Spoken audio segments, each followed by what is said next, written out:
Je m'appelle Isaac et j'ai 38 ans. Je suis pasteur de l'église Grace Fellowship, un rôle qui a façonné ma vie depuis aussi longtemps que je me souvienne. Pendant des années, ma vie a été guidée par la foi, une force directrice qui a façonné chacune de mes décisions, chacune de mes actions et chaque respiration. Cependant, une nuit extraordinaire, alors que je gravissais la montagne, quelque chose s'est produit qui allait changer le cours de ma vie pour toujours. Je me tiens devant vous aujourd'hui avec le cœur lourd, non seulement en tant que pasteur, mais en tant que personne qui croit que Dieu m'a choisi pour délivrer un message urgent, un message que je suis obligé de partager avec tous ceux qui m'écouteront. Cette nuit-là, un poids inexplicable s'est installé en moi. Ce n'était pas l'épuisement familier de mes tâches pastorales, la routine qui était devenue ma vie, mais quelque chose de bien plus profond, quelque chose que je ne pouvais tout simplement pas ignorer. C'était un appel, un sentiment d'urgence accablant auquel je savais que je devais répondre. J'ai invité quelques membres de notre congrégation à se joindre à moi pour une veillée de prière. Ensemble, nous avons commencé notre ascension de la montagne, nos pas étaient assurés mais l'air était lourd d'un sentiment d'appréhension inexprimé. La forêt qui nous entourait semblait vivante, comme si les arbres même nous observaient, murmurant dans le vent. Mais malgré le malaise qui régnait dans l'air, nous avons continué, déterminés à ce que ce voyage ait un but. Quand nous avons atteint le sommet, un silence profond et inquiétant nous a enveloppés, comme si le monde lui-même retenait son souffle. Nous avons formé un cercle, nos mains jointes en prière, et avons commencé à appeler Dieu. Et tandis que nous prions, quelque chose a changé. Au début, c'était doux, une chaleur, une présence qui semblait nous entourer, comme si l'atmosphère elle-même était imprégnée de divinité. Mais ensuite, le ciel lui-même a semblé répondre. Une lumière est apparue comme je n'en avais jamais vu. Ce n'était pas la lueur de la lune ou des étoiles, c'était quelque chose de beaucoup plus vivant, quelque chose de radieux et de vibrant d'énergie, comme si l'univers lui-même veillait sur nous. J'ai fermé les yeux, mais le tremblement dans mon corps est devenu incontrôlable. Quand je les ai rouvertes, la lumière autour de nous était devenue si intense que je pouvais à peine distinguer les visages de ceux qui se tenaient à côté de moi. Mon cœur s'est emballé et une vague de crainte m'a submergé. J'ai essayé de me lever, mais mes jambes ont cédé sous moi et je suis tombé à genoux. À ce moment-là, j'ai réalisé que ce n'était pas une expérience ordinaire. La présence de Dieu était là, indéniablement et sans équivoque. Mes mains ont tremblé et puis, sans prévenir, je me suis senti tiré par une force invisible. C'était comme si j'étais emporté par un vent puissant, mais sans résistance, comme si j'étais doucement soulevé du sol. J'ai regardé vers le bas et, à ma grande horreur, j'ai vu mon propre corps gisant immobile sur le sol. Une peur froide a saisi mon cœur. Était-ce cela? Étais-je morte? Mon cœur a semblé s'arrêter alors que je luttais pour comprendre ce qui se passait. Le silence qui m'entourait ne ressemblait à rien de ce que j'avais connu auparavant. Il n'était pas paisible mais profond et terrifiant dans son immobilité. Pourtant, dans ce silence, il y avait une paix étrange, une paix que je ne peux pas décrire complètement, mais qui m'enveloppait tandis que mon âme se laissait porter vers l'avant. La montagne sous mes pieds disparut et je me sentis soulevé plus haut et plus loin de tout ce que j'avais connu. Un voyage commençait, un voyage que je n'aurais jamais pu prévoir. Alors que je m'éloignais du sommet de la montagne, j'avais l'impression d'être suspendu entre le ciel et la terre, chaque partie de mon être attirée vers quelque chose d'infiniment plus grand. Et puis, un tunnel de lumière est apparu devant moi. Il était long, s'étirait à l'infini, pulsait d'une vie propre. Ce n'était pas une lumière ordinaire, elle n'éclairait pas seulement le chemin, elle pénétrait, et exposait les profondeurs de mon âme, révélant tout ce que j'avais jamais été. J'avançais, bien que je ne sache plus comment, comme si mes pieds ne touchaient plus le sol. Puis, j'entendis les voix. Au début, ce n'était que de faibles murmures, mais ils devinrent rapidement plus forts, se transformant en cris d'agonie, comme si l'air lui-même déchirait la structure de mon être. La peur surgit en moi. Mon instinct me hurlait de faire demi-tour, de m'échapper, mais il n'y avait pas de retour en arrière. Le tunnel se referma autour de moi, et les voix devinrent assourdissantes. Et puis, tout aussi rapidement, tout tomba dans un silence complet. Mais ce silence n'était pas du genre réconfortant. Il était empli de terreur, de celui qui vous fait réaliser que vous vous trouvez au seuil de quelque chose qui dépasse votre compréhension. Et puis, au milieu de ce silence, une silhouette est apparue devant moi. Elle a émergé de la lumière comme si elle en faisait partie, mais distincte. C'était Jésus. Il n'y avait aucun doute, aucun doute. Sa présence était écrasante, à la fois apaisante et puissante, une paix qui maintenait tout en équilibre tout en portant un poids indéniable. À ce moment-là, j'ai compris, je n'étais pas témoin d'un rêve ou d'une vision. C'était réel. C'était divin. J'avais été choisi pour rencontrer la présence de quelque chose de bien plus grand que moi, quelque chose d'éternel et de transcendant. Et à ce moment-là, j'ai su que j'avais été renvoyé pour une raison, partager un message. Pour délivrer un avertissement. Un avertissement urgent et nécessaire que tous entendent. Le moment, je crois, approche. Il n'avait pas besoin de dire un mot. Mes genoux se sont pliés comme si l'univers lui-même m'obligeait à reconnaître l'ampleur de sa présence. Quand j'ai finalement trouvé le courage de lever les yeux et de regarder son visage, j'ai été accueilli par une expression que je n'oublierai jamais. Ce n'était pas seulement la paix qui émanait de lui, il y avait quelque chose de plus, une tristesse profonde et douloureuse mêlée à une urgence perçante et écrasante. Ses yeux se sont fixés sur moi avec le regard entendu de quelqu'un qui détenait une vérité bien au-delà de ce que je pouvais comprendre, une vérité que j'avais désespérément besoin de saisir. Tu verras ce que peu de gens ont vu, a-t-il dit. Sa voix n'était pas seulement un son, c'était une force, une énergie divine qui atteignait les profondeurs de moi, transperçant mon âme. Avant que je puisse demander ce qu'il voulait dire, une porte colossale est apparue devant nous, comme si elle venait de nulle part. La porte était massive, forgée dans quelque chose qui ressemblait à du fer noir, et elle portait des marques qui pulsaient, brillant faiblement comme des braises dans un feu mourant. D'une manière ou d'une autre, j'ai su instantanément que ce qui se trouvait de l'autre côté était au-delà de tout ce qui était bon, au-delà de tout ce que je pouvais imaginer. La porte s'est ouverte en grinçant, révélant une vision qui a presque brisé mon cœur. Ce que je vis, c'était l'enfer, pas seulement un concept abstrait ou une idée lointaine, mais l'enfer, réel et vivant devant mes yeux. La première sensation qui me frappa fut la chaleur, une chaleur dévorante, suffocante, qui ne ressemblait pas à celle du soleil.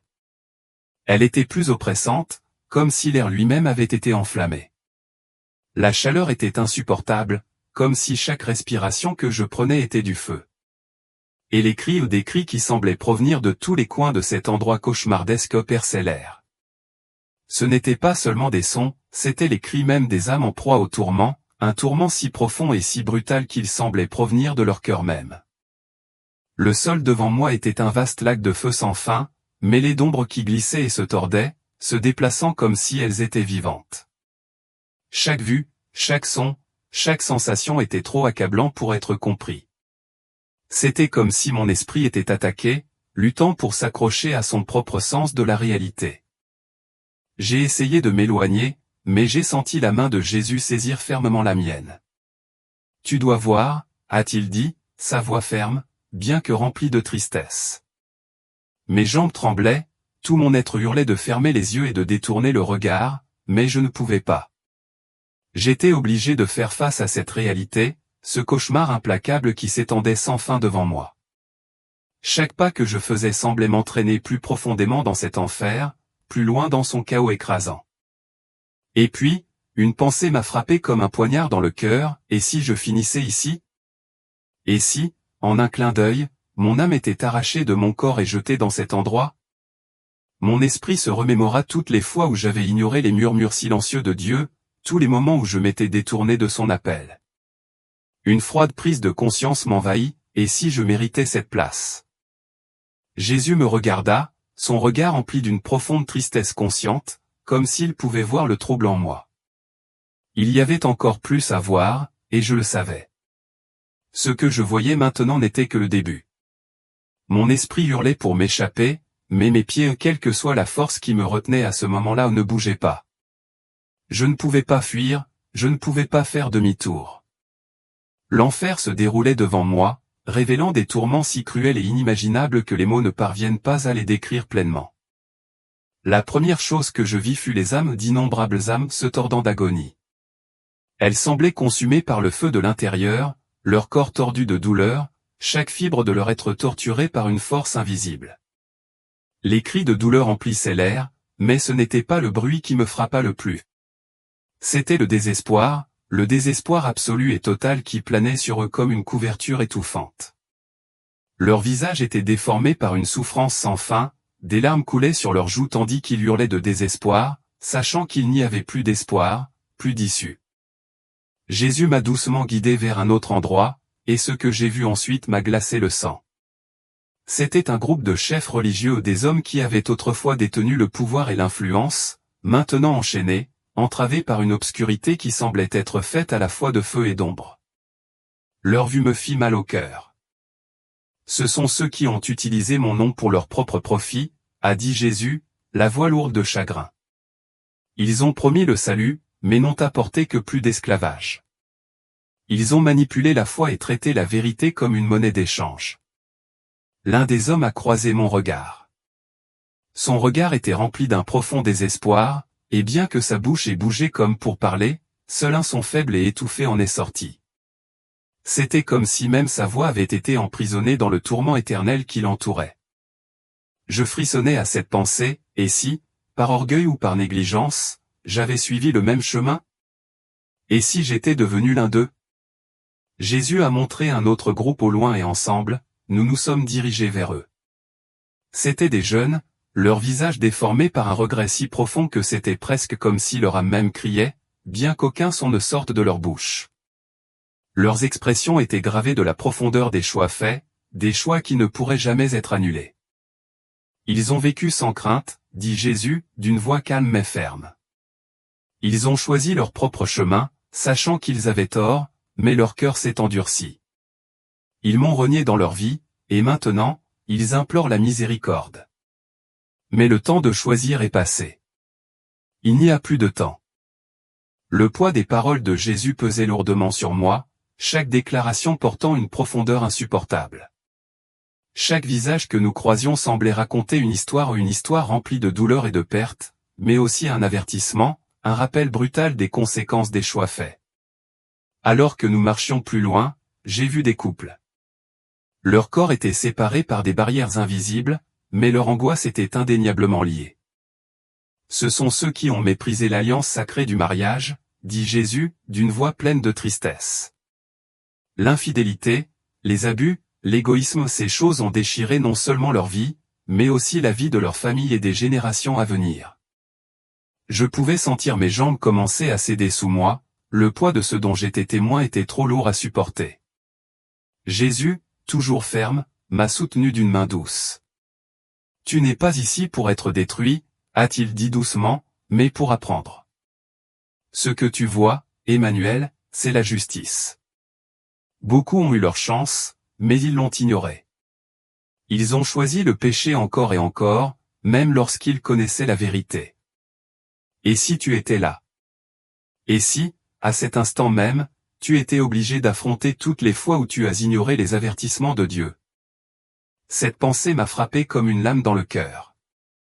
Chaque âme que je voyais me semblait être le reflet des choix auxquels nous sommes tous confrontés, des tentations qui surgissent chaque jour. J'avais vu tant de choses, mais le poids de tout cela semblait devenir plus lourd. À ce moment-là, je n'ai pas pu retenir mes larmes plus longtemps. J'ai crié à Jésus, pourquoi? Pourquoi sont-ils si nombreux ici? Ne le savait-il pas? N'avait-il pas une autre chance?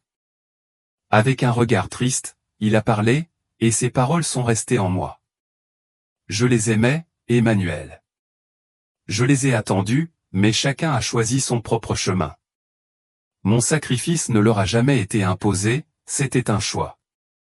L'enfer n'est pas seulement un lieu de souffrance. C'est un lieu de choix perdus, de regrets éternels. Le poids de ces paroles persistait, une certitude terrifiante flottait dans l'air. Je savais, au fond de moi, qu'il y avait encore plus à voir, plus à comprendre. Nous nous enfonçâmes plus profondément dans l'abîme, un endroit où le temps semblait perdre son sens. L'atmosphère s'épaissit autour de moi, l'air lui-même était lourd du poids des péchés commis par ceux qui étaient piégés dans cet endroit. Soudain, Jésus s'arrêta devant une structure massive qui semblait sortir du sol lui-même. C'était une pièce énorme, dont les murs étaient faits de quelque chose ressemblant à du fer fondu, pulsant comme s'ils étaient vivants. La chaleur était insupportable, suffocante, mais ce n'était pas la chaleur qui me troublait le plus. C'était le son ou les lamentations profondes et incessantes qui résonnaient de chaque recoin de l'espace. Les cris étaient remplis d'agonie, un chagrin qui imprégnait chaque centimètre carré de la pièce. C'est un endroit réservé à ceux qui ont reçu une grande responsabilité et qui ont choisi de la mépriser, a dit Jésus, sa voix mêlant tristesse et autorité. Ce sont les chefs religieux qui auraient dû prendre soin de mon troupeau, mais au lieu de cela, ils ont choisi de manipuler et de tromper. Ils ont utilisé la foi pour leur propre profit et ont imposé des fardeaux insupportables aux autres. J'ai suivi Jésus à l'intérieur, mon cœur se serrant à chaque pas. Ce que j'ai vu ensuite m'a laissé sans voix. Des hommes et des femmes autrefois de fiers dirigeants de l'Église étaient maintenant enchaînés, liés par des chaînes forgées à la fois par le feu et les ténèbres. Leurs cris étaient remplis de désespoir, mais il n'y avait personne pour leur répondre. Une femme, le visage tordu par le tourment, luttait désespérément pour se libérer, mais à chaque mouvement, sa douleur semblait s'intensifier. Jésus m'a expliqué qu'elle avait été autrefois une dirigeante qui prétendait l'aimer, mais qu'en secret, elle avait nourri son orgueil et s'était enrichie aux dépens de ceux qui étaient vulnérables. Puis, quelque chose s'est produit qui a fait froid dans le dos dans mon âme. Un homme, les yeux emplis de souffrance, me regardait droit dans les yeux. Il y avait une reconnaissance dans son regard, une supplication silencieuse. Il leva les mains, enchaîné, essayant de parler, mais tout ce qui en sortit fut un son étouffé, étouffé. Je ne pouvais pas détourner le regard. Je pouvais ressentir son angoisse, et pourtant, même en sachant qu'il était là à cause de ses choix, je ne pouvais m'empêcher de ressentir de l'empathie. Une pensée horrible m'a saisi, et si c'était moi? Et si j'avais utilisé le nom de Dieu pour ma gloire au lieu du sien? Pourrais-je faire face à un tel sort? Jésus m'a regardé, comme s'il connaissait la tempête qui faisait rage dans mon cœur. À qui l'on a beaucoup donné, on demandera beaucoup, a-t-il dit doucement. Ces dirigeants ont eu l'occasion de guider mon peuple, mais ils ont choisi les chemins de la vanité et de la cupidité. Ils connaissaient la vérité, mais ils ont préféré la tromperie. La question m'a frappé comme un éclair, que ferais-je si j'étais appelé à diriger, sachant que chaque mot que je prononçais pouvait avoir un impact sur les âmes pour l'éternité? Chaque sermon que j'avais prêché, chaque conseil que j'avais donné, défilait devant mes yeux. Étais-je fidèle à ma mission? Avais-je, d'une manière ou d'une autre, permis à l'orgueil ou à l'ego de souiller ma vocation? J'ai marché en silence, suivant Jésus alors qu'il me guidait à travers ce paysage horrible. Il m'a montré d'autres dirigeants, des gens que je n'aurais jamais imaginé pouvoir être ici. Beaucoup d'entre eux étaient connus pour leur grand ministère, leur vaste influence et leur pouvoir, mais maintenant ils n'étaient plus que des figures de désespoir, leur voix réduite à des lamentations. Ils avaient bâti des empires au nom de Jésus, mais pas pour lui, expliqua-t-il. Ils ont cherché leurs propres intérêts. Ils ont laissé mon peuple perdu. Le poids de tout cela pesait plus profondément dans mon âme, et je commençais à saisir l'ampleur de la responsabilité que je portais, non seulement en tant que pasteur, mais en tant que gardien de la vérité. Comme c'était fragile, comme il pouvait être facile de perdre de vue l'appel de Dieu au milieu des distractions du succès et de l'ambition.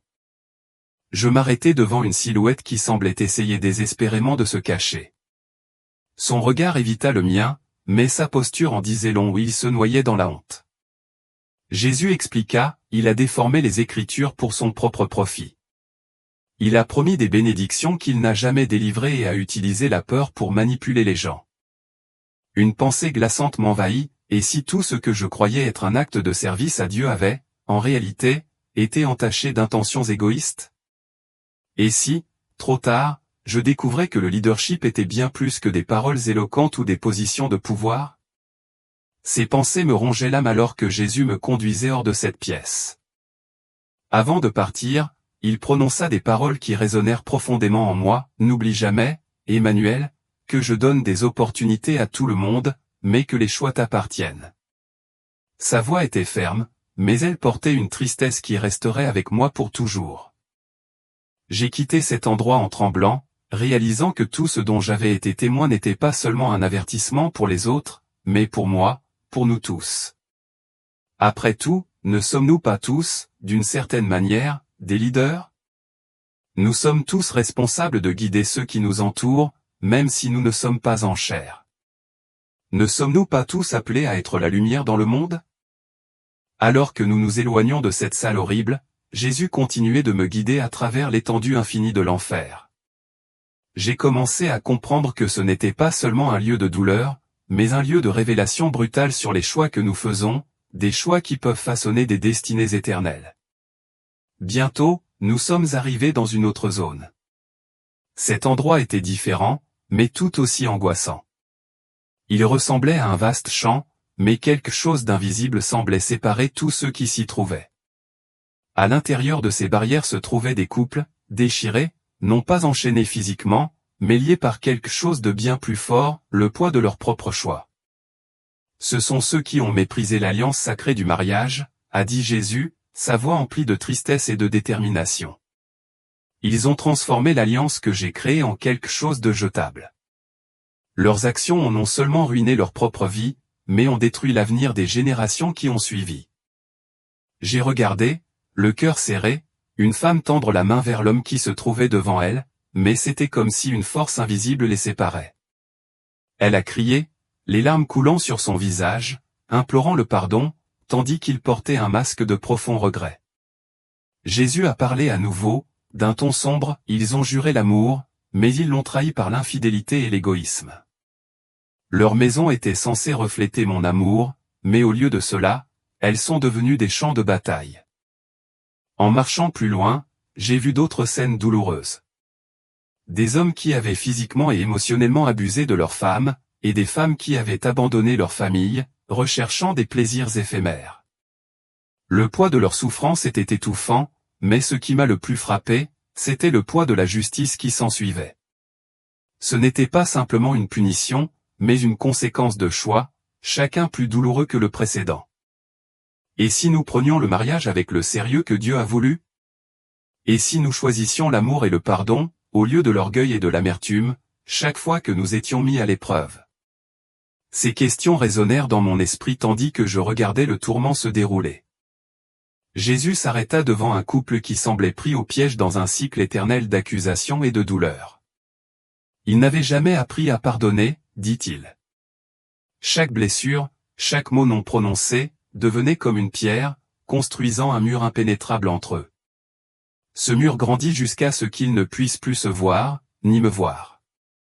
À ce moment-là, une vérité écrasante m'est tombée dessus, et si les petites décisions que nous prenons chaque jour, chaque silence, chaque mot dur, chaque trahison étaient les briques mêmes que nous posons pour construire notre destinée éternelle? Combien de relations pourraient être guéries si nous choisissions l'humilité, la réconciliation et l'amour, au lieu de l'orgueil, de l'amertume et de la division? Je me suis demandé combien de mariages pourraient être sauvés si les couples choisissaient de surmonter leurs difficultés avec grâce et patience. Comment est l'alliance que Dieu vous a confiée? Si vous êtes marié, honorez-vous cet engagement comme quelque chose de sacré, ou avez-vous permis à l'ego, à la blessure ou au manque de pardon de construire un mur entre vous et celui que vous avez promis d'aimer? En ce moment, je vous demande de réfléchir, croyez-vous que le mariage est une alliance sacrée, ou avez-vous besoin de la grâce de Dieu pour restaurer quelque chose dans votre vie ou dans la vie de quelqu'un que vous aimez? Prenez un moment pour écrire dans les commentaires, « Seigneur, restaure mon cœur ». En faisant cela, je prierai pour vous. Souvenez-vous, il n'est jamais trop tard pour changer le cours de votre histoire. L'opportunité de reconstruire, de restaurer, est toujours à portée de main. Jésus m'a regardé avec une profonde compréhension. Emmanuel enseigne aux gens que le mariage n'est pas seulement une union de corps, mais d'âme. Chaque décision qu'ils prennent ensemble résonne dans l'éternité. Ces paroles ont pénétré profondément mon cœur. J'ai compris leur poids, comment chaque choix que nous faisons dans la vie, en particulier dans le mariage, est bien plus qu'une simple décision terrestre. Il a des implications éternelles. En quittant ce lieu, mon cœur était lourd, mais je ressentais une détermination croissante. Je savais que j'avais vu quelque chose que la plupart des gens ne vivraient jamais, quelque chose qui devait être partagé. J'avais été témoin de la gravité de nos choix, et je devais être la voix qui avertissait les autres de la gravité de vivre une vie en accord avec la volonté de Dieu. Chaque choix, je me suis rendu compte, était comme une graine. Et chaque graine, un jour, porterait des fruits. Le silence accablant qui suivit mon expérience en enfer était étouffant. Mon âme se sentit écrasée par le poids de ce que j'avais vu. Et puis, de façon inattendue, tout changea. La chaleur oppressante fut remplacée par une brise douce et rafraîchissante, et l'obscurité environnante céda la place à une lumière si brillante qu'elle semblait transpercer chaque partie de mon être.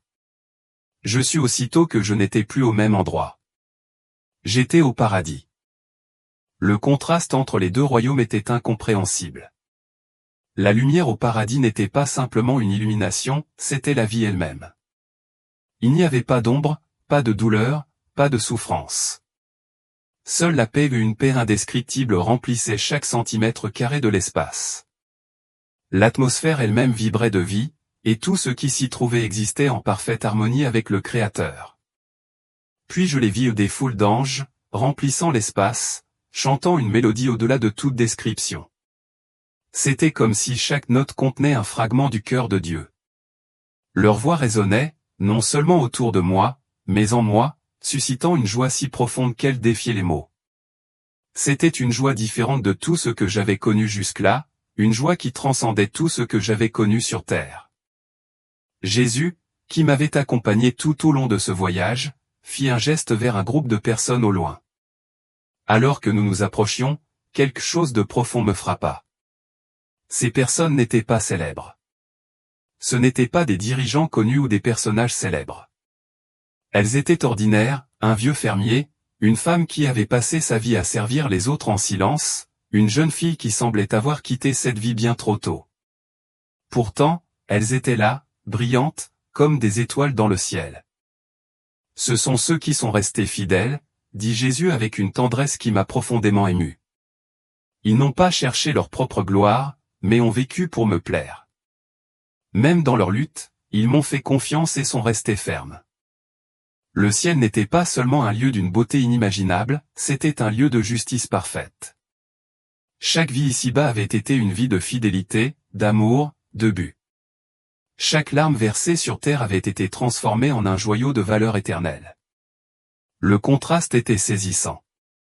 Je ne pouvais m'empêcher de réfléchir, comment vivais-je? Quand ma vie prendra fin, serai-je compté parmi ceux qui ont brillé pour Dieu, ou parmi ceux qui ne recherchaient que leur propre gloire? Jésus m'a alors conduit à un point culminant, où j'ai pu voir le spectacle le plus extraordinaire de tous, la communion parfaite entre Dieu et ceux qui l'adoraient. Il n'y avait pas de barrière, pas de peur, juste un amour pur et sans tache qui remplissait tout. C'était un amour si intense, si parfait, qu'il semblait tout consumeur sur son passage. C'est ce que je désire pour chacun, a dit Jésus. Je veux que chaque personne connaisse cette gloire, mais le choix lui appartient. Je montre le chemin, mais il faut qu'elle le suive. En regardant autour de moi, j'ai été envahi par un profond sentiment de responsabilité. Ce que j'avais vu au ciel n'était pas seulement une récompense, c'était le résultat de vie vécue avec un but, avec fidélité et avec un véritable amour. Le contraste entre ce que j'avais vu en enfer et au paradis était si frappant qu'il était impossible de ne pas voir la signification éternelle de chaque choix. La différence était comme le jour et la nuit. La prise de conscience la plus profonde que j'ai eue était la suivante, tout dépend des choix. Chaque décision, aussi petite soit-elle sur le moment, a des conséquences éternelles. Jésus m'a regardé à nouveau et m'a parlé avec autorité, tu as été appelé à témoigner, Emmanuel. Beaucoup ne comprennent pas ce qui est en jeu, mais tu dois leur dire ce que tu as vu. Raconte-leur ce que tu as vu. Cette vérité pesait lourdement sur mon cœur. L'urgence de ces paroles m'a rempli d'une profonde conviction. Le contraste entre la souffrance de l'enfer et la gloire du ciel n'était pas seulement physique, il était spirituel. Il s'agissait de connaître la vérité de Dieu et de vivre d'une manière qui honore cette vérité chaque jour. Alors que nous marchions ensemble, le poids des paroles de Jésus s'est enfoncé plus profondément dans mon âme. Chaque instant, chaque action, chaque décision compte. Ce ne sont pas seulement les grands actes de fidélité qui comptent, mais aussi les petits choix apparemment insignifiants et les moments où nous nous rapprochons de Dieu ou nous nous en éloignons davantage. Chacun de ces moments porte le poids de l'éternité. Jésus m'avait montré la finalité de nos choix, et son amour pour chaque personne était si grand qu'il désirait que tous le choisissent. Mais il m'a également clairement fait comprendre que le choix leur appartenait. J'avais reçu la responsabilité de partager ce message, d'avertir les autres de l'importance des décisions qu'ils prennent et de leur rappeler qu'il n'est jamais trop tard pour choisir le chemin qui mène à la vie éternelle. Alors que je me tenais devant Jésus, j'ai senti le poids de ses paroles peser profondément sur mon âme. Emmanuel, a-t-il dit d'une voix qui semblait à la fois porter compassion et autorité, tu as vu la réalité des deux chemins. Tu dois partager ce que tu as vu et avertir ceux qui sont encore en train de décider. Leur choix ne concerne pas seulement cette vie, mais l'éternité. Et même si mon sacrifice est suffisant pour tous, il doit être accepté avec un repentir sincère et une vie de fidélité. J'ai hoché la tête, accablé par la responsabilité qui m'avait été confiée. La révélation dont j'avais été témoin, le ciel et l'enfer, le livre de la vie n'était pas seulement une vision. C'était une mission divine, une mission sacrée de diffuser un message qui pourrait changer le cours de l'éternité pour d'innombrables âmes. Le ciel est réel, l'enfer est réel et le livre de la vie est réel. Ce n'étaient pas des concepts abstraits mais des vérités éternelles qui doivent être comprises. J'ai ressenti à la fois la paix du ciel autour de moi et le poids de l'urgence de parler. Tandis que nous continuions à marcher dans les couloirs du ciel, je pouvais sentir en moi un profond sentiment de responsabilité. La beauté et la paix du ciel étaient indescriptibles, mais l'urgence de partager cette vérité devint un feu brûlant à l'intérieur. Le ciel attendait ceux qui choisissaient de marcher dans la foi, qui choisissaient de croire en Jésus, qui choisissaient de vivre l'amour de Dieu chaque jour. Mais qu'en était-il de ceux qui ne savaient pas ? Qu'en était-il de ceux qui n'étaient pas conscients de la signification éternelle de leur choix ? Combien d'âmes étaient encore en danger, dérivant dans la vie sans comprendre le prix de leurs décisions ? Jésus m'avait confié ce message, et je savais que je ne pouvais pas rester silencieuse. J'avais vu la gloire du ciel et les conséquences dévastatrices du rejet de Dieu. Mais je savais aussi que l'amour de Dieu était sans limite, et que son désir que chacun soit avec lui était inébranlable. Le livre de vie était un témoignage de cet amour. Dis-leur, dit encore Jésus, ces paroles comme un commandement qui éveilla mon esprit. Dis-leur ce que tu as vu, et fais-leur savoir que chaque jour est une opportunité de choisir. Se repentir, vivre une vie de fidélité. Venir à moi. Ces mots résonnant encore dans mon âme, j'ai compris que mon voyage avait été bien plus qu'une simple vision. C'était un appel à l'action. La vision du livre de vie, l'effacement des noms et le nouveau départ pour ceux qui se repentaient, tout cela faisait partie d'un message plus vaste. Il s'agissait de choix, d'espoir et du désir de Dieu que tous soient sauvés. Il était désormais de ma responsabilité de transmettre ce message au monde. Je savais que ce ne serait pas facile. Il y aurait de la résistance, des moqueries, voire du rejet. Mais dans mon cœur, je savais aussi que c'était la chose la plus importante que je puisse faire. Rien d'autre n'avait plus d'importance. Il ne s'agissait plus de moi, mais de chaque personne qui avait besoin d'entendre la vérité, de chaque âme qui avait la possibilité de choisir la vie. Et avec cette prise de conscience, une résolution profonde et inébranlable s'est installée en moi. Je ne me tairai pas. Je parlerai. Je partagerai ce que j'avais vu, quel qu'en soit le prix. Parce que chaque âme comptait. Parce que chaque choix comptait. Parce que le livre de la vie attendait, et je devais leur dire, choisissez la vie. Choisissez-le. Le temps est court, et chaque choix a des conséquences éternelles. J'ai ressenti une grande urgence monter en moi, et Jésus, avec son amour inébranlable, m'a conduit à un endroit où je pouvais voir des visions de la terre en dessous. J'étais très haut, observant le monde sous un nouvel angle, et tout semblait si clair. J'ai vu des gens vivre leur vie, certains prisonniers d'une routine qui les éloignait de Dieu, tandis que d'autres luttaient pour trouver un sens à leur souffrance. J'ai vu des églises pleines, mais beaucoup vides de sens. J'ai vu des familles divisées, des mariages brisés et des jeunes séduits par des chemins qui les éloignaient de la vérité.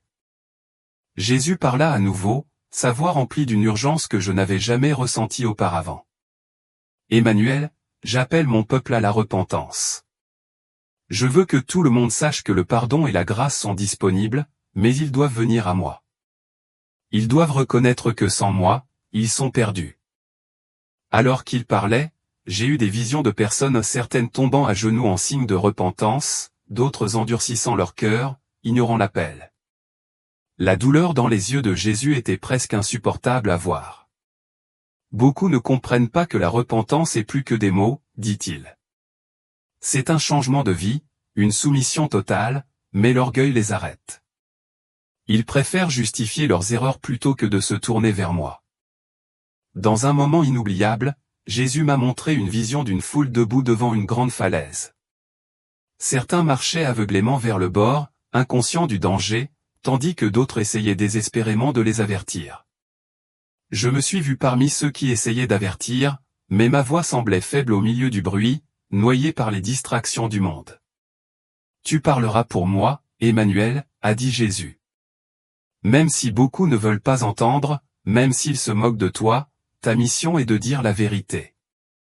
Mon amour est plus grand que tout péché, mais ils doivent choisir de l'accepter. » Et à ce moment-là, j'ai su que ma mission était claire. J'avais été appelé à dire la vérité, à partager la réalité du ciel et de l'enfer, à avertir ceux qui étaient encore en train de décider et à les appeler à la repentance. Même s'ils se moquaient, même s'ils rejetaient, ma responsabilité était de partager la vérité. Le choix, en fin de compte, leur appartenait. Mais je devais leur donner la chance de l'entendre. De choisir la vie. De choisir Jésus.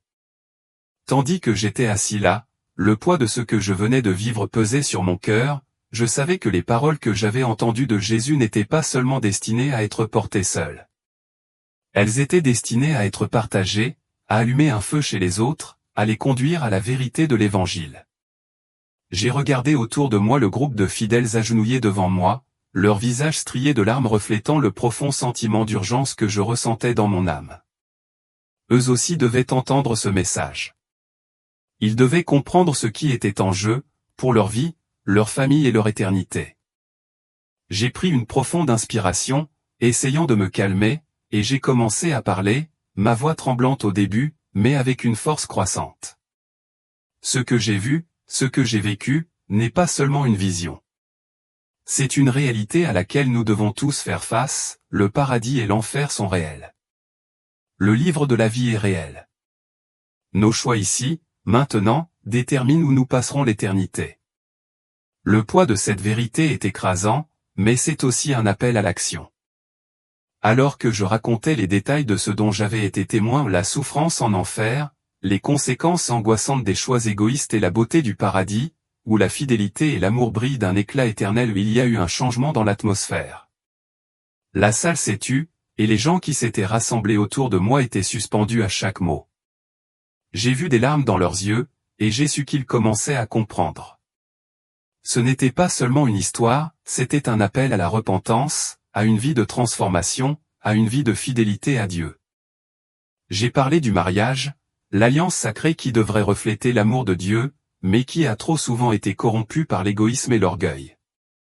J'ai parlé de l'importance de la repentance, de l'humilité devant Dieu et de la reconnaissance que sa grâce est accessible à tous, mais qu'elle doit être reçue avec sincérité et un véritable changement.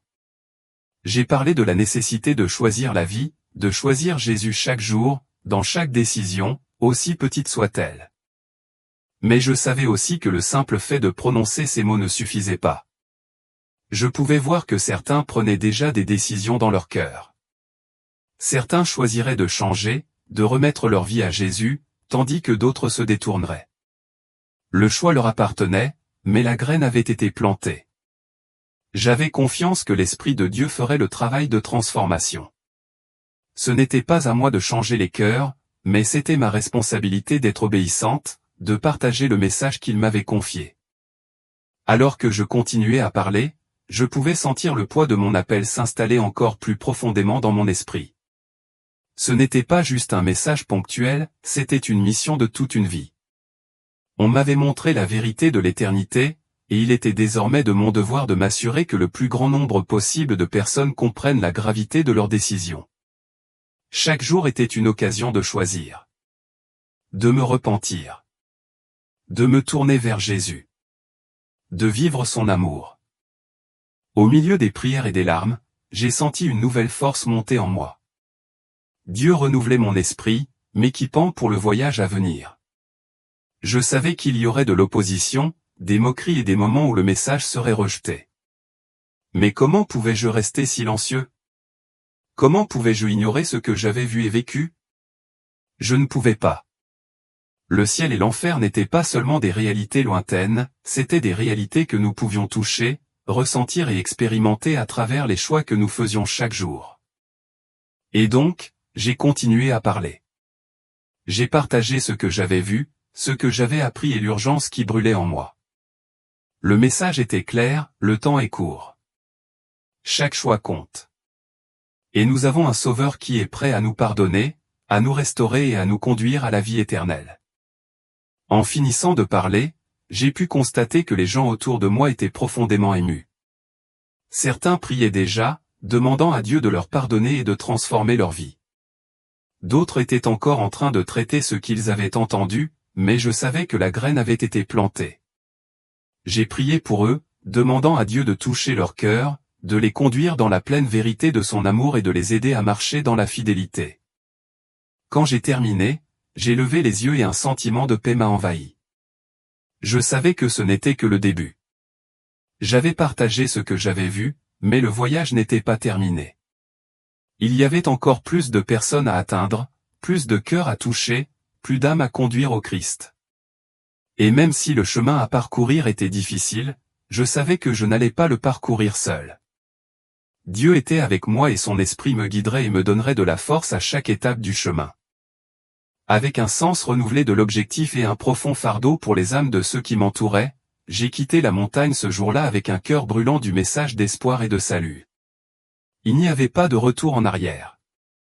En finissant de partager ce dernier message, j'ai senti une paix profonde s'installer dans mon cœur. Le voyage qui avait commencé de manière si inattendue, avec une vision qui m'avait secoué au plus profond de moi, se poursuivait d'une manière que je n'aurais jamais pu imaginer.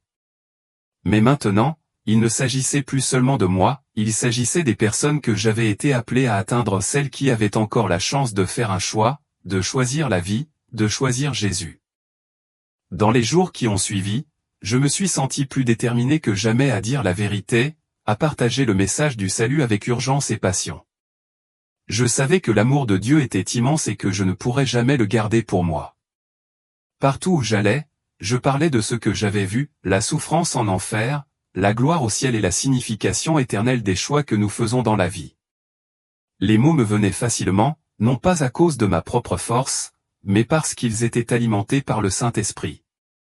C'était sa puissance, sa vérité, son appel à la repentance qui résonnait dans le cœur de ceux qui écoutaient.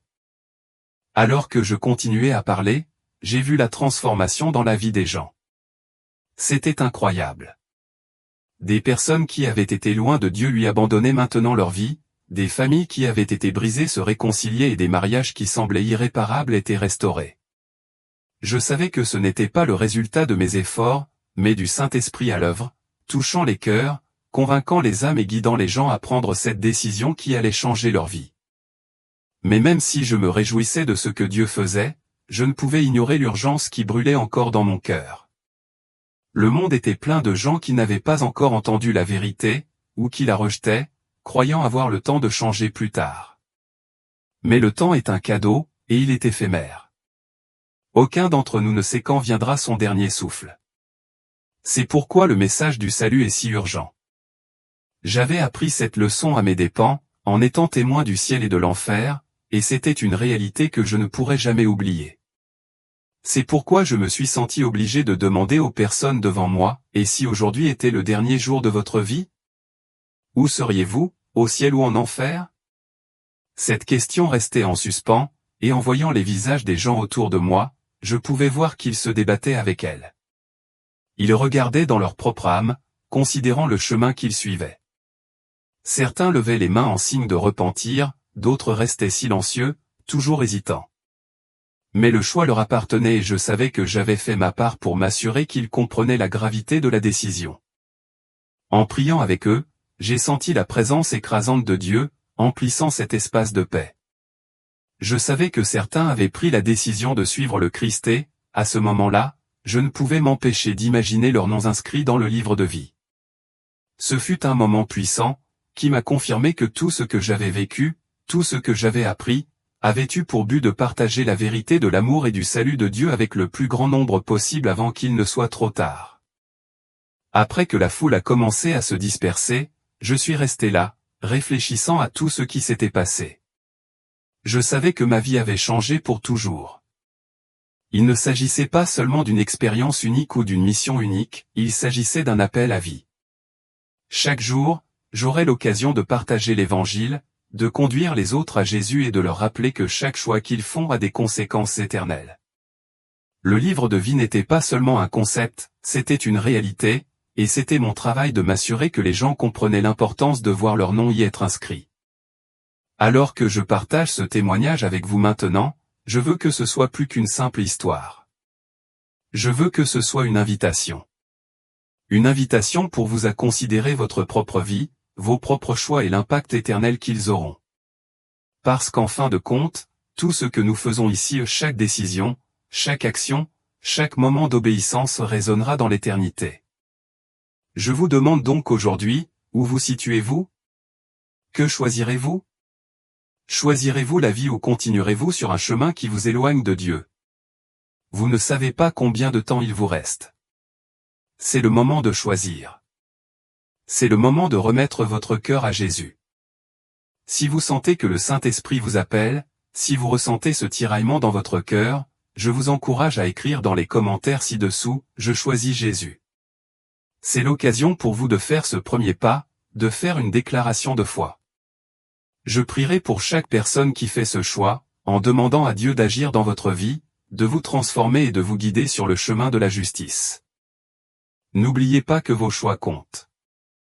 Aujourd'hui est un jour de grâce, un jour pour choisir la vie, un jour pour écrire votre histoire avec Dieu. N'attendez pas, choisissez Jésus.